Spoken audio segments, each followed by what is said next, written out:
आकाशवाणी औरंगाबाद. वैभव जोशी ठळक बातम्या देत आहे. राष्ट्रपती प्रणव मुखर्जी यांचा कार्यकाळ आज संपत असून ते संध्याकाळी देशाला संबोधित करणार आहेत. राष्ट्रपतींच्या संदेशाचं प्रसारण दूरदर्शन तसंच आकाशवाणीवरून संध्याकाळी 7 वाजता करण्यात येणार आहे. नवनिर्वाचित राष्ट्रपती रामनाथ कोविंद उद्या पदाची शपथ घेणार आहेत. भारतीय अंतराळ संशोधन संस्था इस्रोचे माजी अध्यक्ष यू.आर. राव यांचं आज पहाटे बंगळुरू इथं दीर्घ आजारानं निधन झालं. ते 85 वर्षांचे होते. यू.आर. राव यांना यावर्षी पद्मविभूषण पुरस्कारानं सन्मानित करण्यात आलं होतं. राव यांच्या नेतृत्वाखाली आर्यभट्ट, भास्कर, अॅपल, रोहिणी, इनसॅट आदी श्रेणींचे जवळपास 20 उपग्रह तयार झाले आहेत.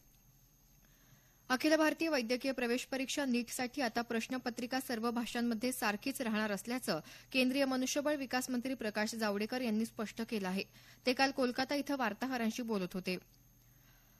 महिला विश्वचषक स्पर्धेत भारतीय संघानं केलेल्या कामगिरीमुळे पंतप्रधान नरेंद्र मोदी यांनी महिला संघाचं अभिनंदन केलं आहे. चुरशीच्या या लढतीत भारतीय संघाला इंग्लंड संघाकडून पराभव पत्करावा लागला तरीही या संघानं उत्तम कामगिरी केली असल्याचं पंतप्रधान म्हणाले. या महिला संघाचा संपूर्ण देशाला अभिमान असल्याचंही पंतप्रधानांनी नमूद केलं. गडचिरोली इथं पोलीस आणि नक्षलवाद्यांमध्ये झालेल्या चकमकीत एक नक्षलवादी ठार झाला. जिल्ह्यातल्या कापेवनच्या जंगलात अद्यापही ही चकमक सुरू आहे. राज्य विधिमंडळाचं पावसाळी अधिवेशन आजपासून सुरू होत आहे.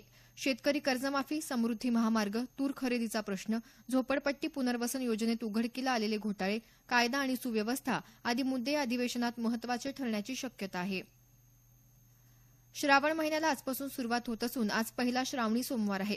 यानिमित्त औरंगाबाद जिल्ह्यातल्या घृष्णेश्वर, बीड जिल्ह्यातल्या परळी इथल्या वैद्यनाथ तसंच हिंगोली जिल्ह्यातल्या औंढा नागनाथ या ज्योतिर्लिंगांच्या दर्शनासाठी भाविकांनी पहाटेपासूनच गर्दी केली आहे.